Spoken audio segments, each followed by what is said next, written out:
నమస్కారం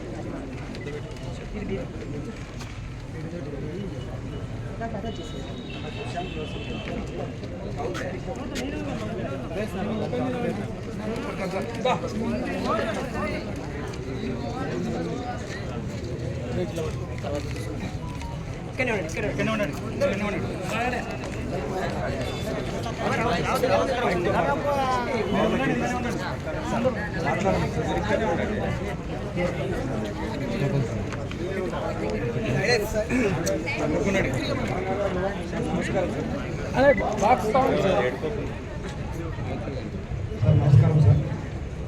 మేము నడిగడ్డ హక్కుల పోరాట సమితి ఆధ్వర్యంలో ఈరోజు మీకు పబ్లిక్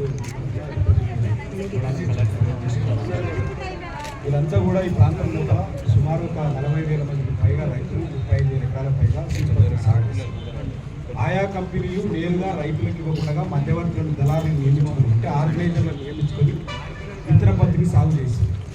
అయితే ఈ క్రమం లోపల మధ్యవర్తులైనటువంటి ఆర్గనైజర్లు అనేక రకాలుగా దోపిడీ చేస్తారు. యాక్చువల్లీ ఇప్పుడు జూన్లో పంటని సాగు చేస్తారు సార్. సాగు చేసిన తర్వాత డిసెంబర్లో చేతికి వస్తుంది. డిసెంబర్లో వాళ్ళ చేతికి నేరుగా కంపెనీలకు కాకుండా ఆర్గనైజర్ వాళ్ళ మిల్లులో వేయించుకొని అక్కడ జిన్నింగ్ చేసి విత్తనాలను ప్యాకేజింగ్ చేసి కంపెనీలకు పంపిస్తే కంపెనీలు జిఓటి పరీక్ష నిర్వహిస్తాయి సార్. జర్మినేషన్ ఆఫ్ టెస్టింగ్ నిర్వహిస్తే దాంట్లో కొంత పర్సెంటేజ్ వాళ్ళు నిర్దేశించుకున్న ఒక పర్సెంటేజ్ ప్రకారం పాస్ అయితే తీసుకొని ఆ పర్సెంటేజ్ ఆ జిఓటి పరీక్ష నిర్వహించడానికి 2 నెలల సమయం పడుతుంది. కానీ వీళ్ళు ఏం చేస్తున్నారంటే గత సంవత్సరం పంటని ఇప్పటిదాకా ఫలితాలు వెల్లడించకుండా అంటే దాని వెనుక కుట్రలు సార్. ఎక్కడ ఫెయిల్ అయిందని చెప్తే మళ్ళీ ఈ రైతులు మా దగ్గరికి రారేమని ఆర్గనైజర్లు మళ్ళీ ఇప్పుడు పంట పెట్టిన తర్వాత జూలై నెలలో పాస్ బిల్ తెలుపుతున్నారు. చాలామంది రైతులు ఫెయిల్ కాకుండా ఫెయిల్ అని చెప్పి మోసం చేస్తున్నారు. ఒక ఎక్సెల్ సీట్లో ఫెయిల్ అని చేస్తున్నారు. ఒకటి. రెండోది ఏం సార్ అంటే కంపెనీలు ఇచ్చే వాస్తవ రేట్ని రైతులకు ఇవ్వడం లేదు. కంపెనీలు అడ్వాన్స్గా ఎకరాకి ఇంత అని చెప్పేసి కంపెనీలు రైతులకు ఇవ్వమని ఆర్గనైజర్లకు ఇస్తే ఆర్గనైజర్లు ఏం చేస్తున్నారంటే దాన్ని అప్పుగా రైతులకు ఇచ్చి దానికి వడ్డీలు వసూలు చేస్తున్నాయి. సంవత్సర కాలం పాటు వడ్డీ వసూలు చేయడమే కాక దాని అడ్వాన్స్గా యాక్చువల్గా వడ్డీ వసూలు చేయకూడదు సార్. ఎకరాకి ఇంత చొప్పున తర్వాత కూడా లేట్ పేమెంట్ చేస్తున్నారు. దూదిని తీసిన తర్వాత వాళ్ళవే జిన్నింగ్ మిషన్లు ఉంటాయి సార్. వాళ్ళే జిన్నింగ్ ఉంటుంది, వ్యాపారం ఉంటుంది, వాళ్ళే వడ్డీ వ్యాపారం చేస్తారు, మందులు వాళ్ళే సప్లై చేస్తారు. వాళ్ళు ఇచ్చి వాళ్ళ దగ్గర ఉన్న డబ్బుకు వాళ్ళే పెట్టుబడిగా ఇచ్చేసి వడ్డీలు వసూలు చేస్తారు. అనేక రకాలుగా దీంట్లో దోపిడీ ఉన్నాయి. పత్తి విత్తనాలు తీసిన తర్వాత పత్తి విత్తనాలు కంపెనీలకు పంపిస్తే దూదిని మళ్ళీ వాళ్ళే కొంటారు. దూదిని బయట అమ్ముకుంటామంటే నీ అప్పు కట్టిపోంటారు. ఆ దూది రైతులు ఎదురుగా తూకం వేయారు. మార్కెట్ రేట్ ప్రకారం దూది రేట్ని వేయరు. అనేక రకాలుగా దోపిడీ చేస్తున్నారు సార్. మేము కష్టపడి మేము తల్లి పిల్లలం భార్య పిల్లలం కష్టపడి మేము పంట పండించడానికి పగలనక రాత్రనక కష్టపడితే మా రైతులు యథేచ్ఛగా ఏసీ రూమ్లో కూర్చున్నటువంటి ఇక్కడ ఒక 40 మంది ఆర్గనైజర్లు మాత్రమే ఈ రకమైన దోపిడీ చేస్తున్నారు. గతంలో శశాంక గారు కలెక్టర్ ఉన్నప్పుడు, గతంలో శృతి ఓజా గారు కలెక్టర్గా ఉన్నప్పుడు దాదాపుగా ఒక 4-5 టైమ్స్ మీటింగ్ జరిగినాయి సార్. కరోనా టైంలో కూడా రైతుల సమక్షంలో మీటింగ్ పెట్టారు.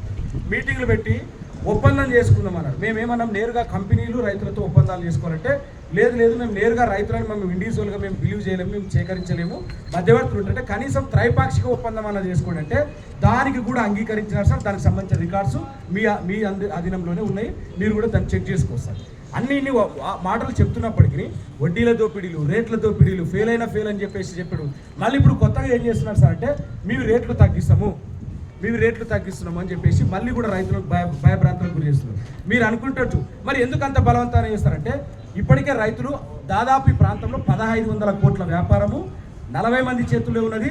ఒక్కొక్క ఆర్గనైజర్కి 100 కోట్ల అప్పులు ఉన్నాయి. అప్పులు వసూలు చేసుకునేట్టున్నాయి. కాబట్టి నువ్వు కనుక రైతు వేయకపోతే మరుసటి రోజు నీ భూమి రాసిస్తావా లేదా, నీ ఇల్లు రాసిస్తావా లేదా అని చెప్పేసి ఆర్గనైజర్లు రైతుల ఇళ్ళకి గుమాస్తలు పంపించి రైతుల గ్రామాల లోపల ఇజ్జత్ తీస్తే వరుసంగా వచ్చి కడతారని చెప్పేసి భూములు కూడా చేసుకుంటున్నారు సార్.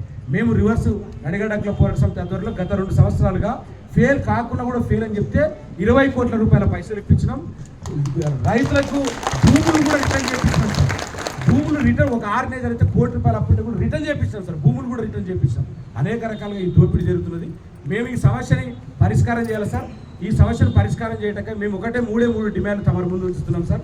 విత్తన పత్తి ప్యాకెట్ పెట్టుబడి పెరిగిన కారణంగా ప్రతి ప్యాకెట్ పైన రేట్లు పెంచాలా.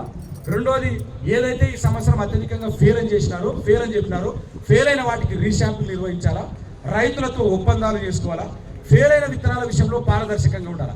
ఇక్కడ అగ్రికల్చర్ డిపార్ట్మెంట్లో కొంతమంది అందరిని అనడం లేదు సార్. మేము కొంతమంది అధికారులు ఆర్గనైజర్లకు కూడా ఒత్తాసు పలుకుతూ ఫస్ట్ ఆ సమాచారం పెట్టుకుంటే పాస్ అయిందని ఇస్తున్నాడు, మళ్ళీ ఆర్గనైజర్ నుంచి ఫోన్ రాగానే ఫెయిల్ అయిందని మళ్ళీ 2 లిస్ట్ ఇచ్చేస్తాడు. పోయిన సంవత్సరం ఫెయిల్ అయిన లిస్ట్ ఇప్పటిదాకా ఇస్తారా సార్? ఇప్పటిదాకా ఇస్తలేదు ఫెయిల్ అయిన లిస్టు పెట్టి ఫిబ్రవరి లోపల రిజల్ట్స్ వస్తాయి, కానీ ఇప్పటిదాకా ఈ రకంగా మోసం చేస్తున్నారు. కాబట్టి ఇది మీరు ప్రజాప్రభుత్వం అంటున్నారు, ఈ ప్రభుత్వం రాష్ట్రంలో ఏర్పడినటువంటి రైతు పక్షాన నిలబడుతుంది అంటున్నారు. నిజంగా రైతు ప్రజాప్రభుత్వం అయితే, రైతు ప్రభుత్వం అయితే 40,000 మంది రైతులు సీడు పత్తిని ఇక్కడ సాగిస్తూ తెలంగాణ రాష్ట్రమే కాదు దేశంలో సగం దేశం పైగా విత్తనాలను సప్లై చేస్తూ ఈరోజు విత్తన భాండాగారంగా ప్రసిద్ధి చెందింది. ఈ విత్తన పత్తిని తీసుకొని వాళ్ళు కమర్షియల్ ప్యాకెట్లుగా అమ్ముకొని ఆ రేట్లను మాత్రం తగ్గించారంట, కానీ వీళ్ళ దగ్గర నుంచి తీసుకునే రేట్లను మాత్రం తగ్గిస్తారంట. సార్ వీళ్ళకి 500, 510, 550 ఇట్లా ఆయా కంపెనీలు బట్టి ఉంటాయి. అదే వాళ్ళు 450 కేజీలాగా సేకరించి 450 గ్రాములాగా ఒకటి 800 రూపాయలు అమ్ముతున్నారు బయట కమర్షియల్ విత్తనాలు.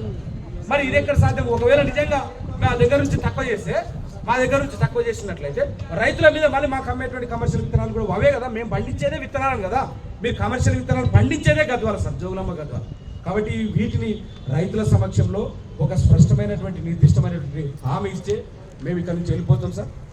ఆ డేట్ పెట్టి మమ్మల్ని గుడిసి రైతుల పక్షాన్ని కూడా మమ్మల్ని పిలిచి సమావేశాన్ని ఏర్పడి గతంలో ఎస్పీ గారి సమక్షంలో, కలెక్టర్ గారి సమక్షంలో, అడిషనల్ కలెక్టర్ సమక్షంలో అనేక పర్యాలు మీటింగ్లు జరిగినాయి. గతంలో అడిషనల్ కలెక్టర్గా పనిచేసినటువంటి శ్రీనివాస్ రెడ్డి గారు 2-3 సార్లు మీటింగ్ పెట్టిండ్రు.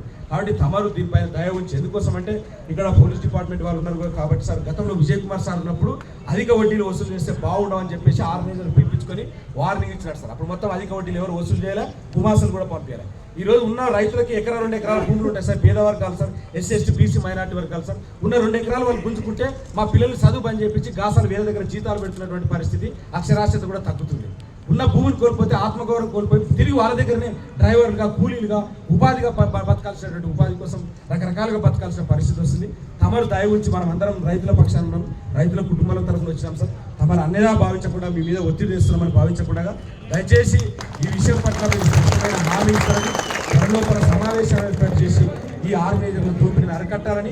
కంపెనీలు కూడా రకరకాలుగా మోసం చేస్తున్నాయి. ఫెయిల్ అయిన విత్తనాన్ని ఫెయిల్ అయినా చెప్పడానికి కూడా ఎందుకు ఇబ్బంది సార్? నిజంగా ఫెయిల్ అయితే రైతులకి ఒక ముద్ర వేసి, కంపెనీ ముద్ర వేసి ఇది ఫెయిల్ అయిందని చెప్పేసి ఇవ్వడానికి ఏం నొప్పి సార్? ఎక్సెల్ షీట్లో కంపెనీలకు వీళ్ళకి పంపిస్తే వాడు 5 ఫెయిల్ అయితే మధ్యలో ఉన్నటువంటి బ్రోకర్ ఆర్గనైజర్ 10 ఫెయిల్ అయినట్లు చెప్తున్నారు. దాని మీద ఒక స్టాంప్ ఉండదు, ముద్ర ఉండదు, సంతకం ఉండదు, ఒక ఎక్సెల్ షీట్లో కొట్టిచ్చేస్తారు. రైతులను భయపెడుతున్నారు సార్. ఈ రోజు వస్తుంటే నిజంగా మీరు ఇప్పుడు కనబోతే మళ్ళీ మిమ్మల్ని ఫెయిల్ చేస్తాం ఈ సంవత్సరం కూడా అని చెప్పేసి రైతులకు అనేక ఫోన్లు వచ్చినాయి సార్ రాత్రి నుంచి కూడా. తమరు దయ ఉంచి ఈ సమస్యను పరిష్కారం చేసి మా రైతులకు స్పష్టమైన హామీ ఇవ్వాలని కోరుతున్నాను. Thank you. అందరికీ నమస్కారం. విషయం దృష్టికి తీసుకురావడం జరిగింది. మరి ప్రధానంగా విత్తన ఉత్పత్తి చట్టం ఏదైతే ఉందో, విత్తన ఉత్పత్తి చట్టంలో ఏ రకమైనటువంటి నిబంధనలు ఉన్నాయి, వాటి మేరకు ఆ విత్తన ఉత్పత్తిదారులు ఎవరైతే అగ్రిమెంట్ చేసుకుంటున్నారో వాళ్ళన్నీ కూడా చట్టపరంగా ఉండేటట్టుగా మరి ఇందాక మీరు కోరినట్టు ఒక మీటింగ్ ఏర్పాటు చేసి దానికి సంబంధించినటువంటి నిబంధనలు మరి కొంత రైతు ప్రతినిధులకు, తర్వాత అక్కడ ఉన్నటువంటి అగ్రికల్చర్ డిపార్ట్మెంట్కు, సీడు ఎవరైతే తీసుకుంటున్నారో వాళ్ళకు కూడా మీటింగ్ పెట్టేసి వాటికి నిబంధనల మేరకు పనిచేసేటందుకు మరి తప్పనిసరిగా మేము అధికారుల మందరం కృషి చేస్తాం. గౌరవ జిల్లా కలెక్టర్ గారు కూడా చెప్పినారు. మరి మీకు ఏదైతే చట్టం ఉందో